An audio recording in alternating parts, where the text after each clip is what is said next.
Thank you all for joining us on day one of RFDC. We have a great few days ahead. I'm Bernadette Heyer, Managing Editor of Food on Demand. We are the sister publication and events company to the hosts of this conference, Restaurant Finance Monitor and Franchise Times. We host our own conference in Dallas in May this year, and we focus on technology, off-premises operations, delivery, and that ever-changing landscape, so be sure to check us out as well. But today I'm really excited to have these three expert panelists on stage with me. We're going to be discussing how to unlock customer insights with data to increase your sales and boost profits. But before we get into that, I would love for you three to do a quick intro. If you could tell me your current role and the brand you represent. Sure. Hello? Did mine go off now? Mine is not on now.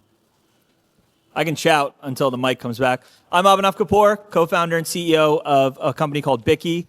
We're a customer data platform for restaurants. So if you zoom out and you think about data in the restaurant business, most brands either have only loyalty program data, which is maybe 10 to 20% of the customer base, or they have top-line sales. And so what we do is we pull all the credit card data, online ordering data, loyalty data, reservation data, et cetera. We build profiles on every guest, and then we help brands understand when they pull a lever to grow the business on the marketing side, like launch a campaign, introduce a new menu item, open a new store, change their pricing, instead of just looking at the super biased sample of loyalty program guests or looking at the noisy output that is sales data. We help them understand the impact of those decisions on traffic, frequency, retention, lifetime value, the things that ultimately drive top-line sales in the first place. Started the business 8 years ago at this point, so it's officially the longest job I've ever had, which is great. And then proud to work with folks like Dave's Hot Chicken and Jim and his team, Pliables, Long John Silver's, Bojangles, anyone between 5 and a couple thousand units. So happy to be here. Excited to dive in. Thank you. Afternoon. Whoa. Wake up. I'm Dan Lin. I'm the Chief Commercial and Restaurant Officer of Inspire Brands. Inspire is the owner of Arby's, Baskin, Buffalo Wild Wings Go, Dunkin', Jimmy John's, and Sonic. We are obviously Atlanta-based. I take care of all the commercial functions, all of our shared capabilities, and in our company-owned restaurants, we own about 2,000 restaurants, with the rest being a franchise business. Thank you. Jim. Jim Biddix, President Chief Operating Officer of Dave's Hot Chicken. We're up to about 375 locations. Should hit 400 by the end of the year if we're lucky, and if franchisees come through, if they pull through. Sorry, what? That's it. Oh. That's my whole intro. Happy to have you all here. So we're going to talk about data, and a big focus of this conversation is loyalty. Everyone has a loyalty program nowadays, but what does that really mean today?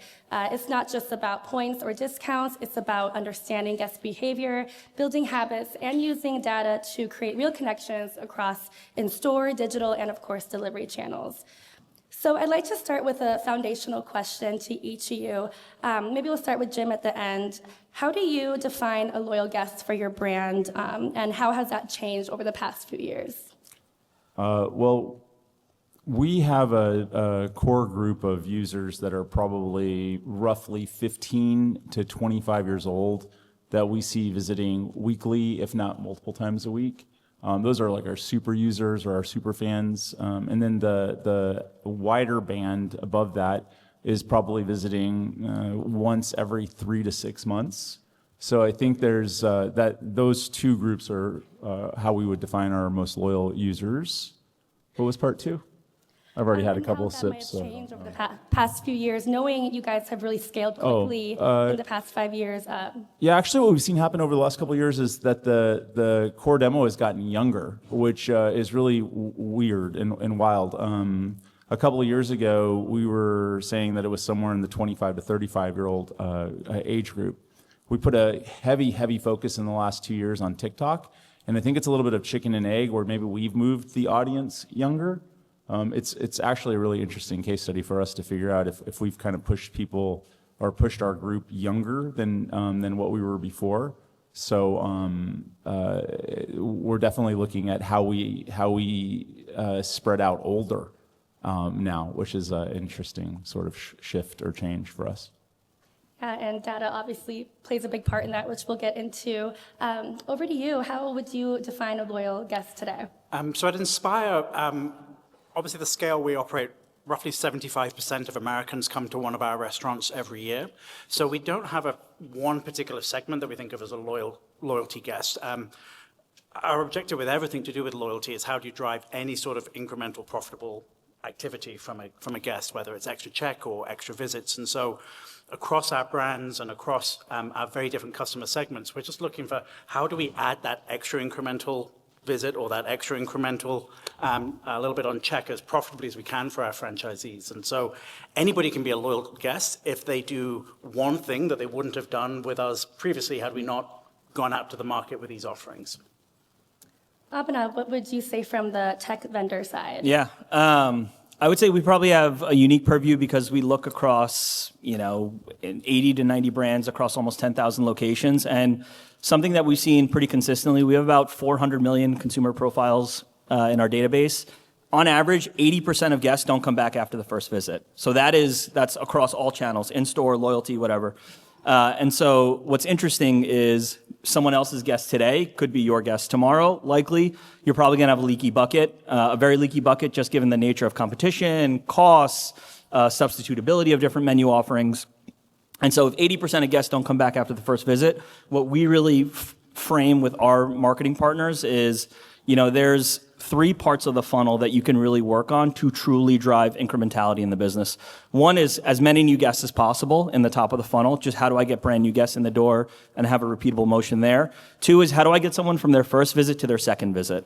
Because when you look at the probability that a guest keeps coming back after a visit, the biggest leverage point, meaning the probability jump happens the most when you get someone to go from visit 1 to visit 2.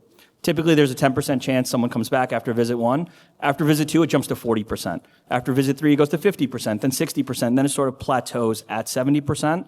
And so what we say is be super locked in on top of funnel, new guests in the door, do all the things you need to do, whether it's incentives, the right menu item promotion, good operations and execution, but get someone from 1 to 2. Because by the time you get someone to their 3rd or 4th visit, you can say they come daily, weekly, monthly, quarterly. And so I would say that early part of the life cycle, it's not really a loyalty question. It's more so, what are the parts of the funnel that as an operator you should be maximizing and executing on to ensure you are earning that extra visit to do all the things that Dan is talking about, which is get them to do something they wouldn't do, whether it's add an attachment item, an increased check, or introduce a menu item that maybe sparks that incremental visit. Well, let's talk a bit about personalization because that's clearly moved on from targeted email campaigns to, various strategies when it comes to outreach for pricing or your in-store experience.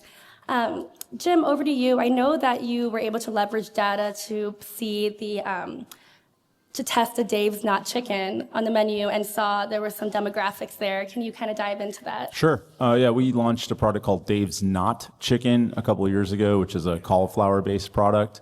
And when we were testing it, we tested in a couple of different markets, but what we found was that 60% of the people that ordered Dave's Not Chicken were first-time guests, had never been there before. And yeah, Abhinav, correct me if I... No, you got it right. That's right. That's the right number. And something like 60% of those people were women, which is different than what Dave's usually is. It's usually 40% women, 60% men. And so we also saw that when people were ordering cauliflower, they were also ordering several other things. The check size was larger on the cauliflower order, so it implied that it's like somebody coming with others that still eat chicken. So it sort of eliminated potentially the veto vote of like, I can't eat here because I don't eat meat. Type of thing. To the side, we also received a lot of feedback through our various feedback channels where women were saying, now I can go with my husband, now I can go with my boyfriend, or guys were saying, now my girlfriend will come with me. So those things sort of matched up, and it gave us some insights as to why it impacted our sales so positively. Yeah, and Dan, over to you. With Inspire brands are very different with all under your umbrella. So how would you personalize at scale, without losing each brand's voice or any strategies on that end? Yeah, so there's a big difference in Inspire between how we run the company and present to guests and then how we do things internally. So to guests, obviously, we have to be incredibly individual. Each of our brands has to stand for something incredibly individual, incredibly meaningful as an individual brand. And so we have brand dedicated teams that ensure that what it means to be a Dunkin' or what it means to be a Buffalo Wild Wings really shines through and is very individual. But behind the scenes, we can do an awful lot of stuff that's much more about using the shared capabilities of our business and building a single customer data platform is one of those things. So we have 172 million customer records. And for those folks, we can actually pull all of the insights that we have about how they transact in all of our brands, along with a lot of other data like credit card data, where they spend money in other places. And any insights that we glean from that, we can use on all of our brands. So your purchasing habits at Buffalo Wild Wings can be used to inform what sort of offers may be interesting to you at a Dunkin'. And we're able to do that because of the permissions that we set up. Obviously, we would never send a Dunkin' guest hey, would you be interested in Buffalo Wild Wings tonight? But if we can see that you have a propensity for valuing high-value items or valuing low-value items, or we can tell that you have kids by the things that you buy, then we can use those insights to personalize the one-to-one communications that we'll send to you in all of our brands. And it's that scale that lets us do things behind the scenes that then each of the individual brands can work out how to bring to life that makes most sense for their guests. And do you have an example you might want to share of, one of those personalization campaigns or that directly maybe move the needle? Yeah, so I mean, some of the best ones are really around day parts. I mean, you can see it across our brands. Obviously, Dunkin' is a phenomenal morning day part business that is growing very quickly in the afternoon and really focused on that. Another brand like Buffalo Wild Wings is historically an evening day part business, but is growing its lunch business. Jimmy John's is the middle. It's incredibly strong at the lunchtime and growing its evening business. Well, by looking at where people are currently transacting with you, but also noticing, they clearly are in the market for products in these other day parts, you can then start having very day-parted one-to-one offers. So if I'm already an incredibly loyal Dunkin' user at breakfast, but you never see me in the afternoon, but I know that you're shopping at Sonic in the afternoon, or I can see from the credit card data that you go to maybe Swig or Dutch Brothers in the afternoon, then that's a great place to put a very targeted one-to-one offer for their afternoon day part, which you don't need to do for somebody who you've already acquired in the afternoon, is already giving you a lot of frequency in the afternoon, but maybe you introduce them to a morning offer. And so day parting is the simplest way, and then you can sort of slice on all of these dimensions and get that incrementality that's super profitable for our franchisees. Yeah, absolutely. Abhinav, you've said that personalization, as you mentioned earlier, extends to the menu itself. Yeah. How can operators use historical menu data to guide their product decisions and pricing? Yeah, this is probably one of my favorite things about what we see at Bicky with the brands that we work with. Historically, if you zoom out, personalization has always meant I want to get one-to-one in terms of how I communicate with a guest, right? I want to send the right message, right offer at the right time. I think that has been, when I think about the brands that we work with and the strategies that they use, that's it's obvious, but it's also sometimes limited in terms of its effectiveness, especially, as I said, with competition increasing and different value options across the spectrum now. Something that we've seen folks use personalization for, specifically on the menu, as Bernadette's calling out here, every brand runs LTOs. Every brand is leaning on menu innovation, menu strategies to drive traffic in this environment. But the way we've seen brands use that data has varied pretty widely in an interesting way. We have two full service brands that we work with. They're about 50 to 60 units each. One of them found that whenever they ran an LTO, it caused an above average spike in new customer acquisition. And so for them, an LTO, their LTO innovation calendar now has the explicit focus of what are new customers typically buying? How do I make more menu items that look like those menu items? And now because we're full service and we're in growth mode and we want to increase top of funnel, we're going to increase our LTO calendar from 4 times a year to 6 times a year. Very strategic, data-driven way of understanding. Their approach to personalization specifically is how do I speak to a crop of new guests in a new way to get them to care about my brand? On the flip side, we have another full service brand, 50 to 60 units. When they run LTOs, they realize that they get a spike of re-engagement with lapsed guests. Now, typically on average, what we see is 40% of your guests on a monthly basis will be late. They come daily, weekly, monthly, quarterly. 40% of them will miss that window. If you're weekly, you'll go 2 weeks without ordering. If you're monthly, you'll go 60 days without ordering. And so now what they're doing is they're looking at flavor profiles of what lapsed guests typically like to order, and now designing LTOs that overlap with those flavor profiles. So they had a bacon chicken ranch taco. They're building a bacon chicken ranch burrito because they know their guests want more protein, and they're going to remarket to all the bacon chicken ranch taco guests who are lapsed and re-engage them and say, we have something here. It's probably a better value offering. And again, they're strategically using data to personalize the expression of their menu to that category of guests, which I think that's the foundation in this environment, right? Is like having good food at a good value, and then you can start to layer the data for incremental strategies, like communicating the right message to the right person at the right time. But the what specifically that you are communicating, they're now pulling the data down a level further to personalize specifically how they use their menu, which, I mean, again, is like, that's probably the most forward-thinking approach that we've seen from a personalization standpoint. Well, sticking with the value note, because in this economy, everyone's talking about value without slashing prices. So, Jim, you mentioned to me that Dave's has leaned into some habit-building offers, lower price combos. How do you measure your ROI on those and decide what sticks? So we just recently, probably for the last 10 weeks or so, we've been testing on 3PD specifically, some value-based stuff to try to drive some third-party delivery sales. We use Loop AOI, or AOI, I don't know what AOI is, AOL. Loop AI, and they've got a product that it uses AI to customize all these different offers. And so the first portion of the test, we were doing dollars off testing, so like $4 off or $5 off, stuff that's very clickbaity. You see this, you go like, oh, if I spend $40, I get $8 off. That sounds like a pretty good deal. And then the second part of the test, we've shifted into product offering that's at the same dollar value, but not straight dollars off. So the benefit of that is that you're not really giving away $8. You're giving away $2 by giving away an $8 shake if they hit this certain threshold. And we've seen some really big gains in that. We did a pilot test earlier this year with a franchise group in Chicago, and they're seeing about a 20% gain on third-party delivery sales with this program. So we've been testing about 200 locations since early August, and we've seen about a 10% gain in those. So as we continue to I guess turn the knobs or flip the levers on that, we'll see how those continue to grow. Yeah, and over to you, Dan. How do you keep test and tailor value strategies, across all these brands and keeping franchisees aligned? Yeah, I mean, I think a key thing with all value strategies is to really de-average. I think it's very easy or the older method would be to look at, when you launch this value offering, what happened to overall sales, what happened to overall restaurant profitability, and then good or bad. But at the same time, all sorts of things were happening in the industry, all sorts of things were happening in the market. That could explain a lot of that variability.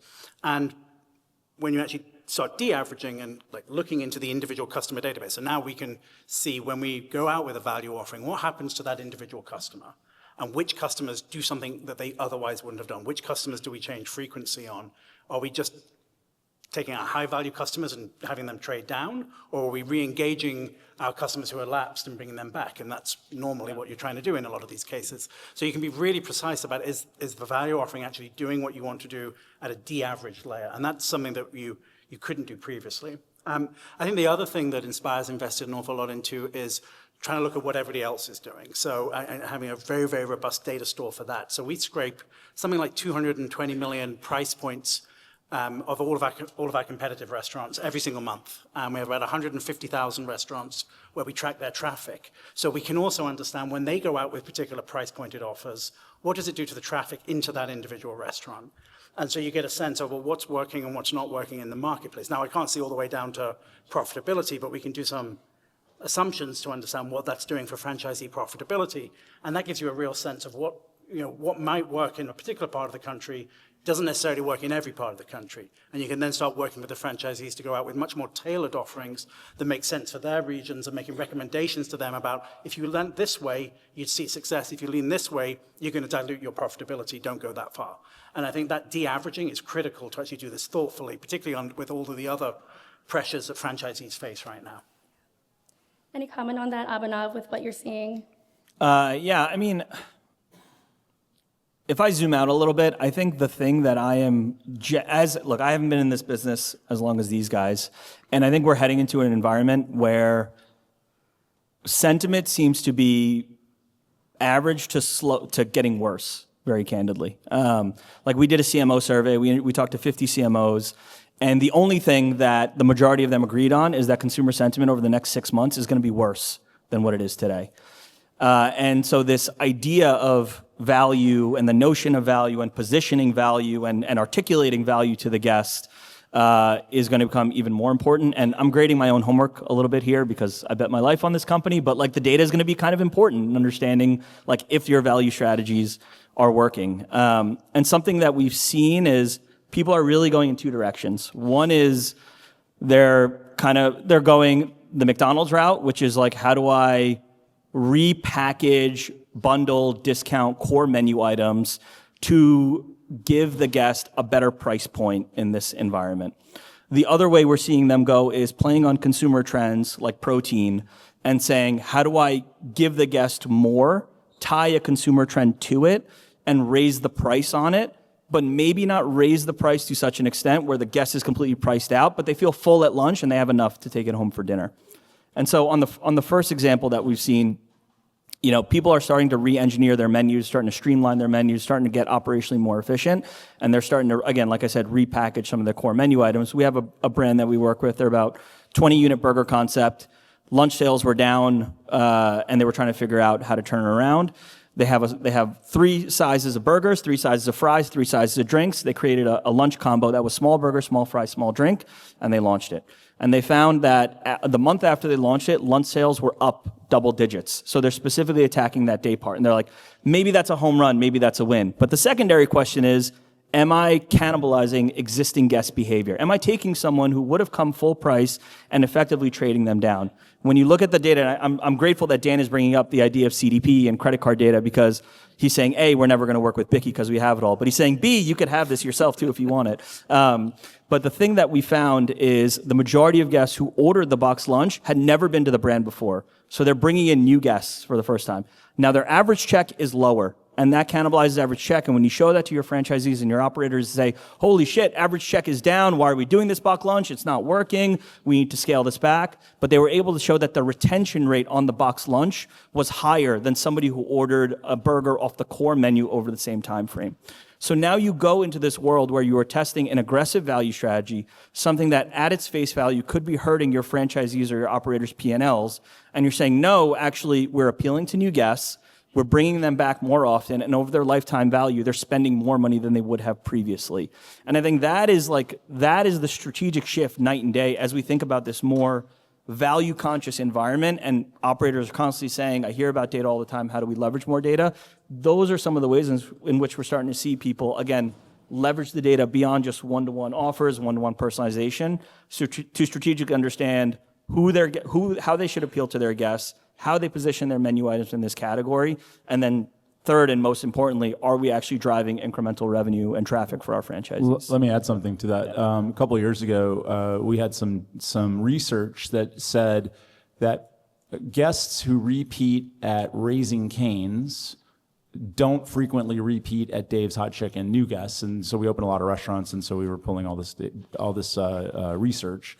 But guests who frequent and repeat at Jersey Mike's also repeat at Dave's. And so what we surmised from that was that it was a price point thing, because Raising Cane's tends to have lower price points for their combos all the way up to, now they're about at parity with Dave's. But at the time, they were significant, like $2 cheaper. And so we thought we need a $10 option, a $10 meal. So we offered a fourth combo. We only had 3 combos at the time. We offered a fourth combo, which is just 1 sandwich and fries for $9.99.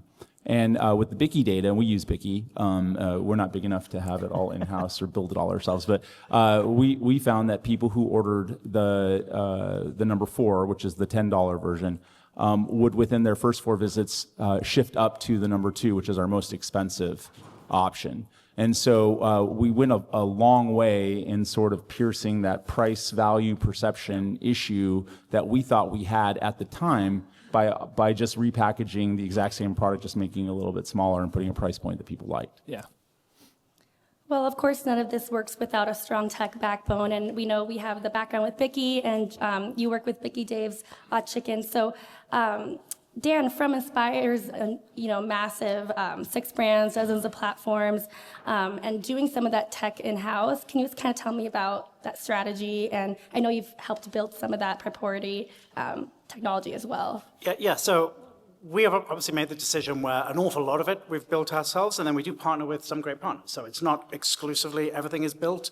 Our view is data is kind of one of the hidden competitive advantages of our company. We think our competitive advantages are a set of great brands that deliver phenomenal financial returns to our franchisees, and then data. And so for us, kind of having control of that data, building it in a aggregated way across all of our brands, being really thoughtful about the use cases that we were going out to invest behind that data. From the very beginning of Inspire, that was a core part of how we would create competitive advantage for our franchisees. And so data was so critical to us that we did invest over the last 5 or 6 years in our unified data platform, bringing everything together. Initially, it was, well, what are the few use cases that we're going to go and build against that? So whether it's a customer marketing use case or a labor forecasting or demand forecasting for our franchisees, media optimization to make sure we're spending our media dollars incredibly effectively, or suggested sell modules for our digital platforms. There were a set of use cases that we said, look, we're going to go and build for those. And this was before AI, so they were, we'd go and then build nice machine learning models to sit on top of those.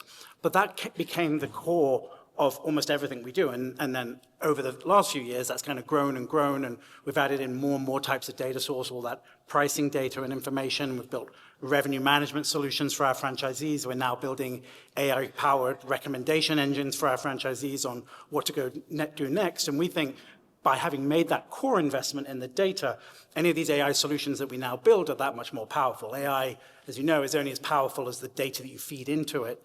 So by having made that investment over many, many years, we now have this core of data we can use for all sorts of different solutions, and we can make that available to our franchisees to help them run their businesses more effectively.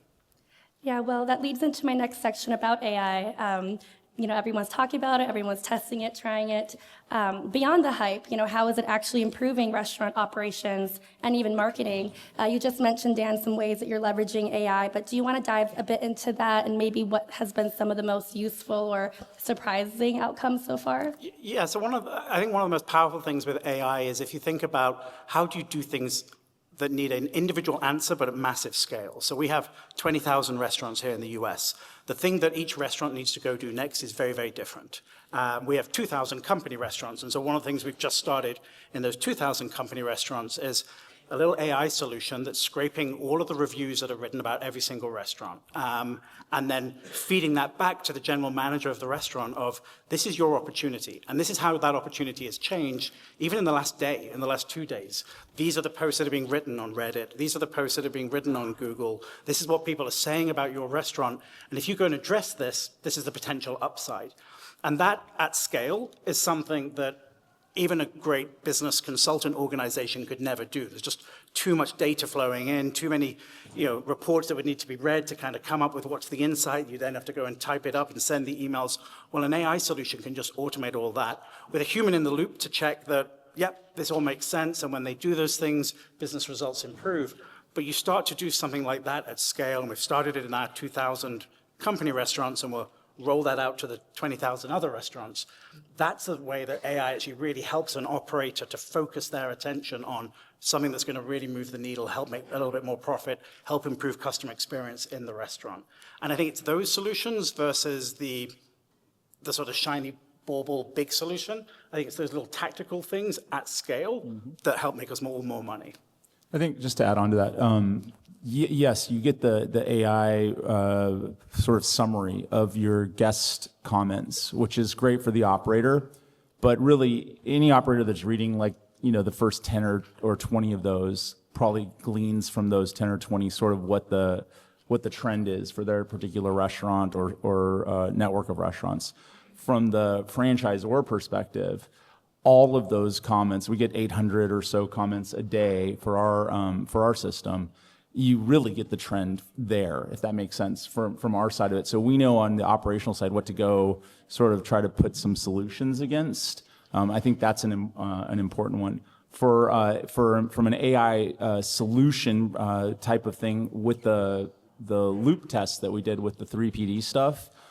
They ran through their AI system. They ran 2,500 different versions of that test that I mentioned earlier. That was sort of optimizing for what works, what doesn't work, and that isn't something that just like one guy or a couple of guys in India could sit there and type as fast as they possibly could. It was done through AI, that it was optimized, and that we saw this improvement in sales of 10% or 20% on the longer or larger test.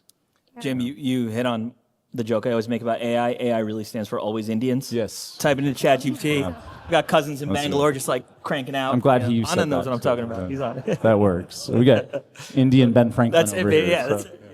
So. He looks just like Ben Franklin to me. So.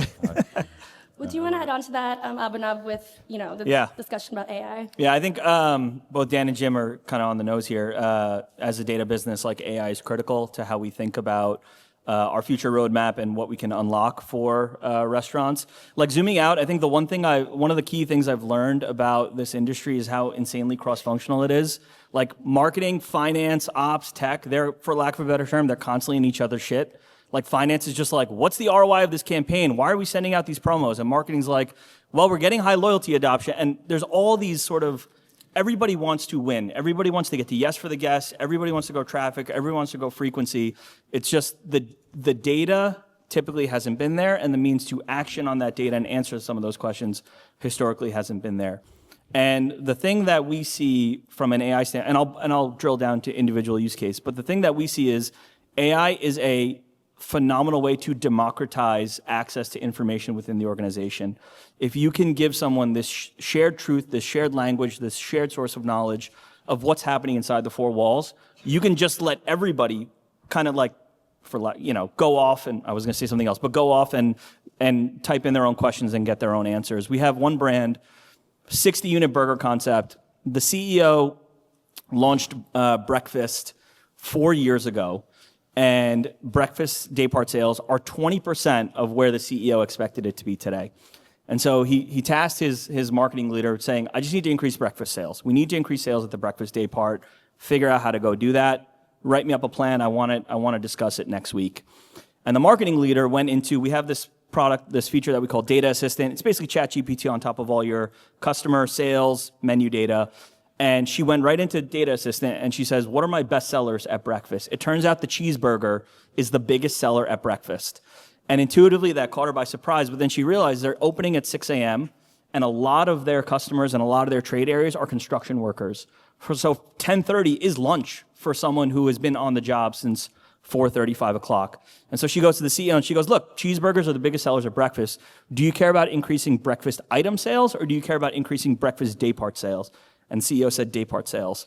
So a day after she got that insight and talked to the CEO about it, she built a program to basically do $2.99 cheeseburgers only at breakfast. And she launched it 3 days later. And what she did was increase breakfast daypart sales by 25% week over week, just by strategically promoting the item that people typically buy at the daypart. Now, if you zoom out, right, and I talked to her about this, and because she was super pumped, and when I talked to her about it, she's like, look, normally I need to involve finance, I need to involve culinary, like I need to involve a ton of stakeholders to go from insight to idea to execution. It is a 2-month process. I got there in 2 weeks. And that to me is the fundamental promise of AI in this business. You have, again, all of these questions from all these different stakeholders, and everybody is just starving for answers and knowledge to do the thing they care about, which is grow the business. And what AI can do is democratize access to that underlying data so that everybody can be in a better place and be on the same page in terms of what levers they can pull to grow the business. Well, I want to circle back a bit to third-party delivery and the data ownership battle that happens. Jim, you mentioned, working with Loop to get some data out of your third-party delivery. Can you talk about those strategies, and the pros and cons of searching for that? For the data itself? Yeah. Well, I mean, you don't get the data, right? Right. So there's not a lot there. I think what we've been able to see with the test is that of the people that we've gotten to click on one of the clickbaity type offers, it's only been either new guests or lapsed users, and I think we define lapsed users as people who haven't been back in 30 days, if I remember correctly. And then we're seeing that about 25% of them come back for a second run, for a second offer, or not offer, but visit. Which, from that perspective, that helps you understand who are you targeting and how do you continue to bring them back over and over and over again. And although that data isn't ours, at least we're able to track that and understand that we aren't just giving away a free thing or $8 worth of free food in order to get them back. I think the other thing too is that we've been able to take what they're clicking on and then optimizing that for additional guests, and then the phase 2 of that test, where we move away from dollars off and move it to a product, makes the order that much more profitable. It costs about $3 to get one of those guests, but when we start shifting the offers and still getting it to work, you end up with a much more profitable order. We only make about $4 or $5 on a $20 order, and so if you're spending $4 on a sponsored listing, you're pretty much giving away your entire margin on that sponsored listing. So to get out of sponsored listings and then to do something that drives guests to click on it and order, and you get like a $40 order out of it off of a free large shake, that costs us $2 to produce. It's pretty great. One of the interesting things about 3PD orders is you don't directly get that customer data, but it does leave a data stream behind, and it typically on your credit card of that transaction. And so if you're then, like we're doing, if you're then pulling all of that credit card information, you get a really great sense of who are our customers who are buying from us, but through 3PD. And so we've been able to then build our own campaigns around retargeting those folks in all of our paid work. And now we're seeing the vast majority of those people who maybe are acquired for the very first time through 3PD, so they're first-time customers to us, the majority of them will come back to us the second time through our own channels. And it's in part because 3PD is a great way to be introduced to new customers, but it's also because we can build paid campaigns that then retarget those people because of the data streams they leave behind through their credit card records. And so you can, if you're really thoughtful and focused about how do you bring those folks over, then the economics start to work, and the economics start to be great because it's a cheap way of finding people who are potentially interested in your product through the 3PD and then converting them to your direct customer for the second transaction. Yeah. That's super interesting. I think you're probably, brands of your size and scale, probably unique in that ability to get the full credit card panel data and do the retargeting, because that's actually the playbook for how you make third-party delivery work. We used to get some data from the third parties, and they cut it off 2 years ago because they probably didn't realize they were given to us in the first place. And the thing that we found, we never got like email address, phone number, but we would get like a token or a consumer token, same way we got credit card data. And the thing that we found is, on average, a third-party guest comes back twice as fast as a first-party guest. So to distill it, if it takes 40 days for a new first-party guest to go from first visit to second visit, it typically takes 20 days for a third-party guest to go from first visit to second visit. The other thing that we found, we actually ran a pilot with one of the large third parties where some of our brands shared their first-party data, the third party shared their marketplace data. There was, I think it was, my team will correct me on this if I'm wrong, but I think there was sub 10% overlap between the two channels, kind of reinforcing this point that these are two different guests. They're two very sticky customers. I think unless you have the data to retarget them and bring them back into your first-party ecosystem. I actually think the third-party ecosystem is evolving so rapidly. Like I wouldn't be surprised if one of the big ones launches a POS soon. They're starting to go harder on first-party ordering, and they're really trying to control the full ecosystem. And so something that we've had very early conversations about is, if you're getting into first party and you're giving us the first party data, how do we also start to get access to some of the third party data in an anonymized or aggregate way to start to give brands some insight into the performance of the channel? Because the thing that every third party has done is pushed operators to launch ads aggressively on the platforms. You can't open a third party app without being hit with a wall of promos. And from a third party standpoint, it makes complete sense because the delivery business model has been profitable forever, and now are introducing something that is pure margin on top of it. And then on top of that, you are offering potential concessions to operators like, we'll give you a break on your commissions if you do this, and you ensure franchisee compliance for X number of days of year.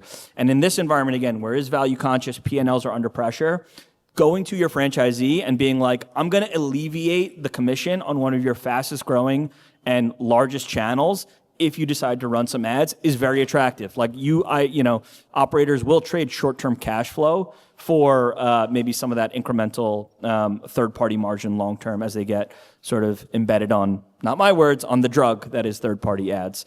So I think the data game is sort of like, it'll be a long battle. I wouldn't be surprised if 12 to 24 months from now, we start to see some concessions from third parties on giving marketplace data.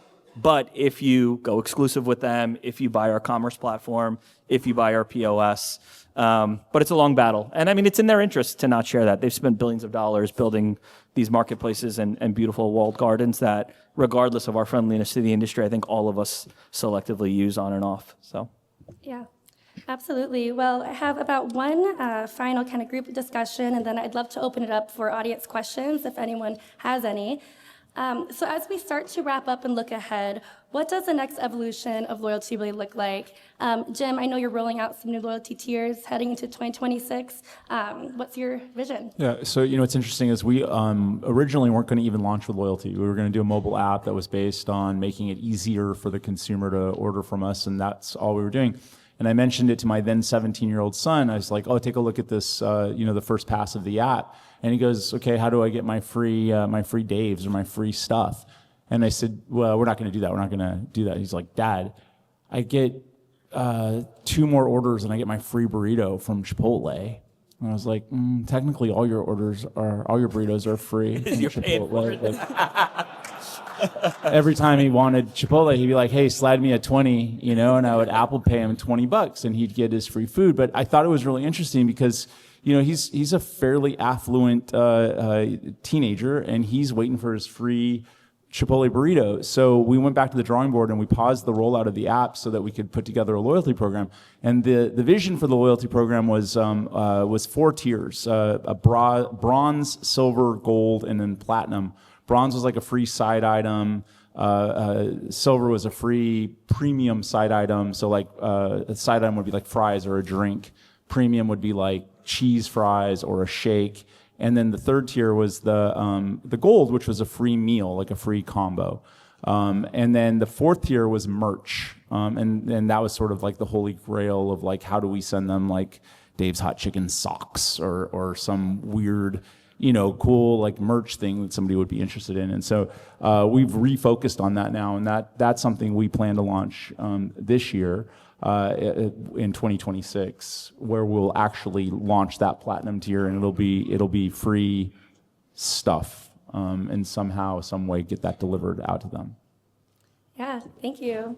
Dan, over to you, just kind of the outlook for the year coming ahead. For loyalty specifically, I think we've moved with a reasonable pace towards a currency as being the best way to drive loyalty, because with a currency you can do all sorts of different things. You can do very different things for very different people. And so the first place we did that was Dunkin' Rewards. Just after the acquisition went through, we redesigned the Dunkin' loyalty program, and Dunkin' Rewards has been a phenomenally successful product for that brand and for the franchisees in terms of driving incrementality. And it's because it was a currency. Now it's a currency, and we also put tiers on top of it.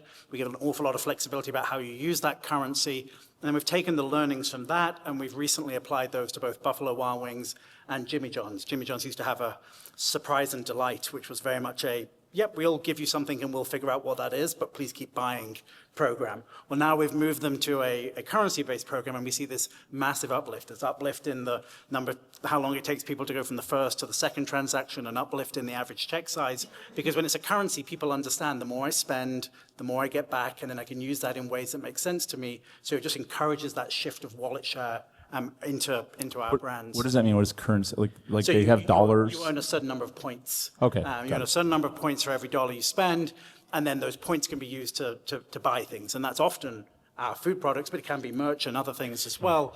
And there's a range of things that you can use them. And then the tiers typically kick in if you show a lot of loyalty and you build frequency. Then the tiers kick in with a higher earning on currency, an extra 20% kicker on the currency that you earn. And that model just works incredibly well because it really ties, the more you put in, the more you lean in, the more you get, and then you can use that for things that work for you.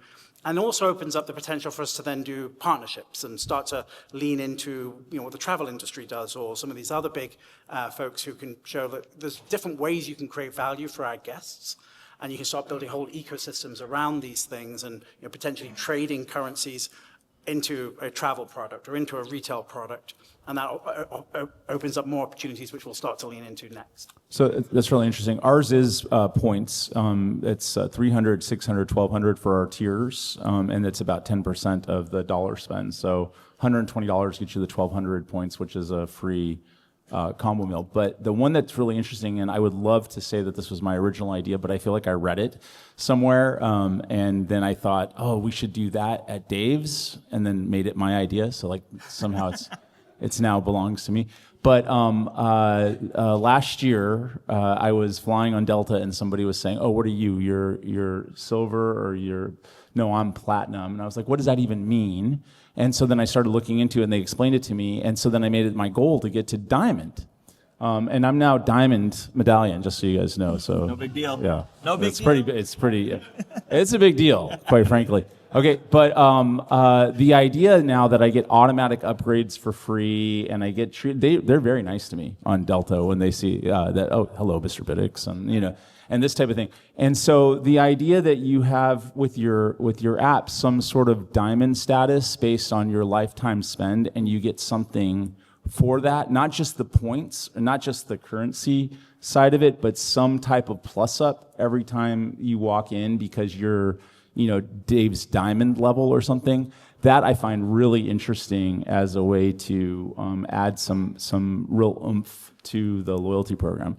And I don't know who's doing that, if anybody's doing that on the food side, but I think that's like, it just kind of goes with what you just said, where you get like 1.5 times your points when you get to this certain level of spend.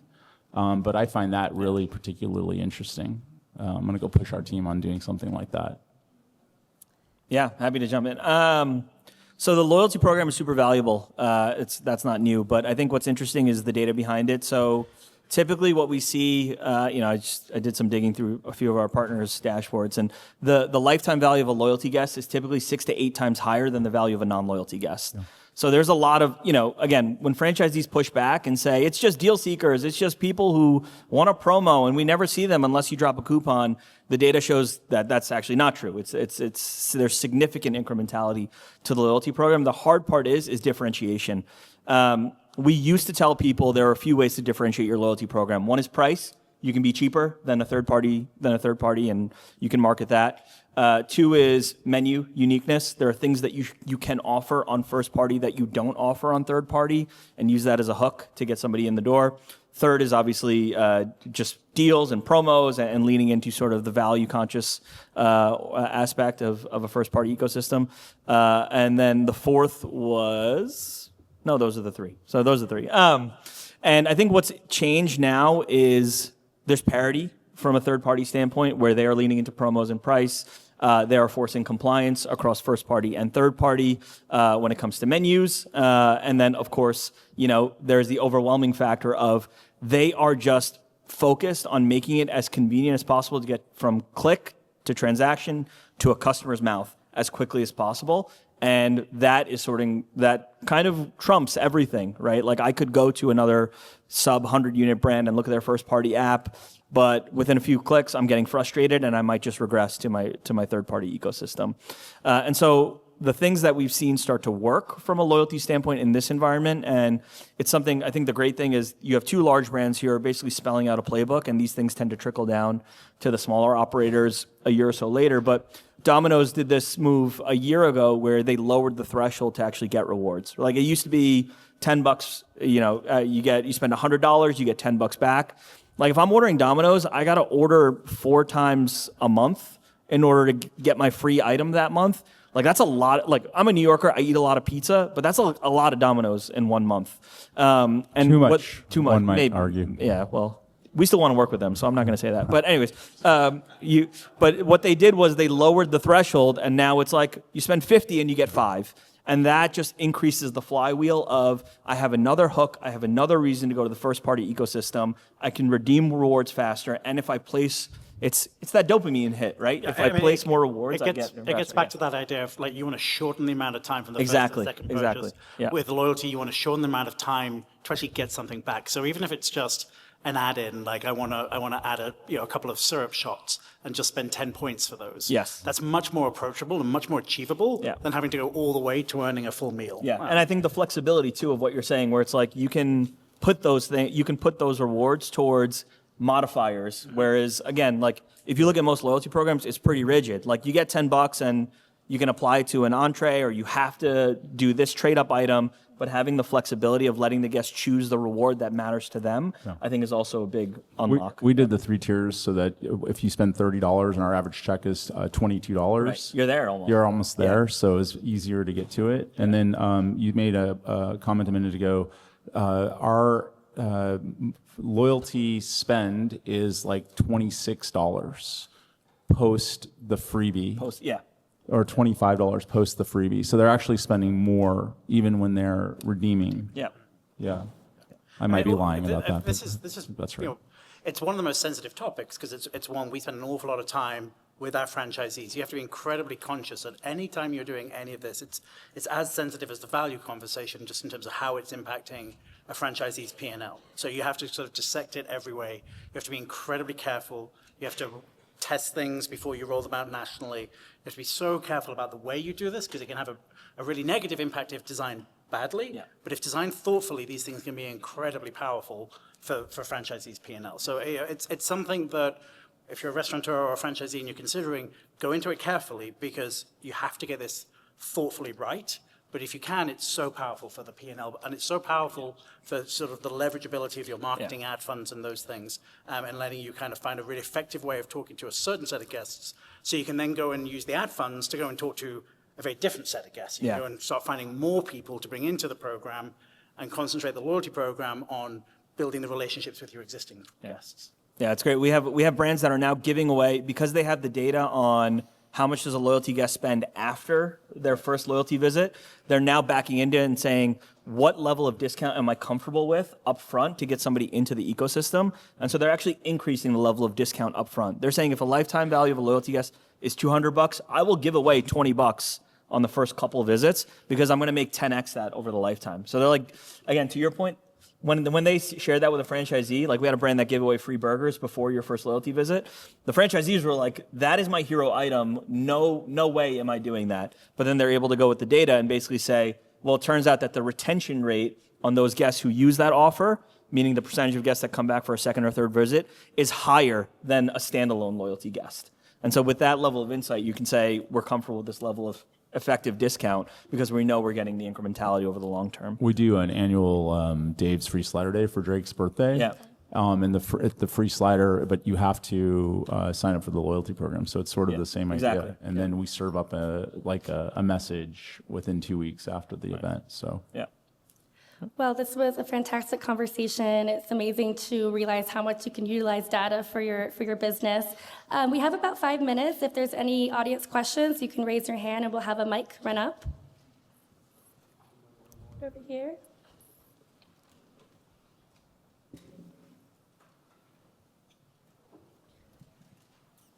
Hi there, my name is Adam Leff from Merchant Centric. This is a question that's specifically for Abhinav and then everybody.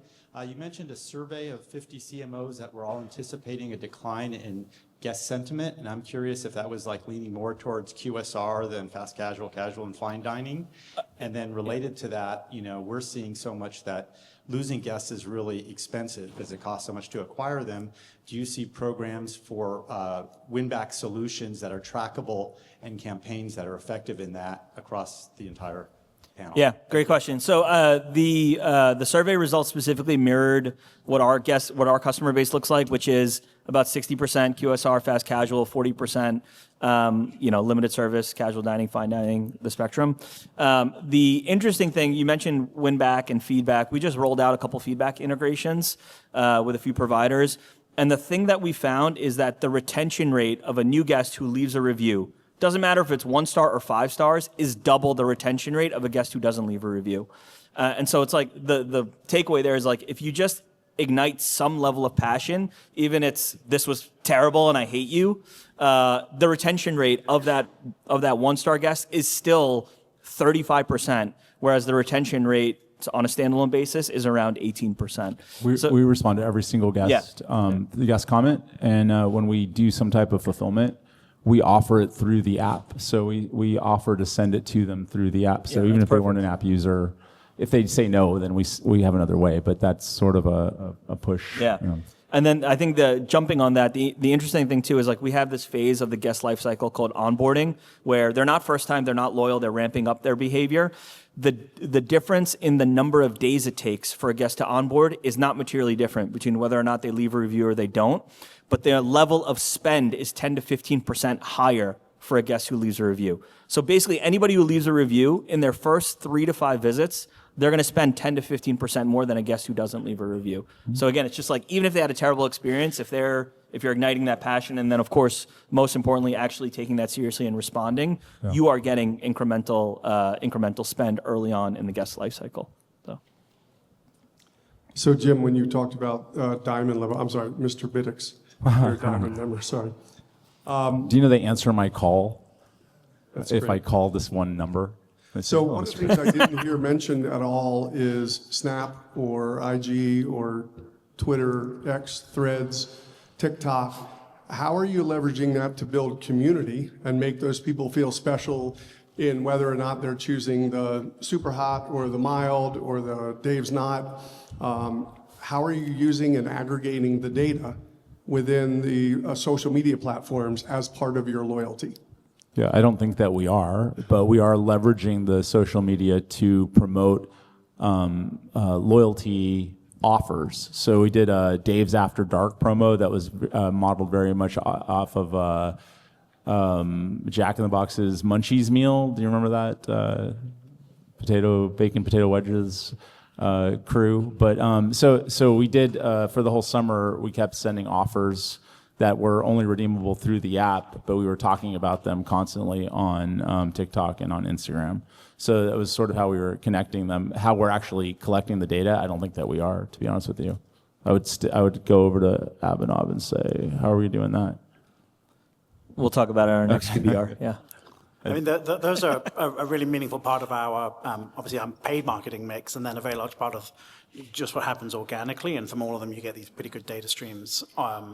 In terms of fostering communities, I think you've got to let communities kind of build themselves, and you can nudge them in the right direction.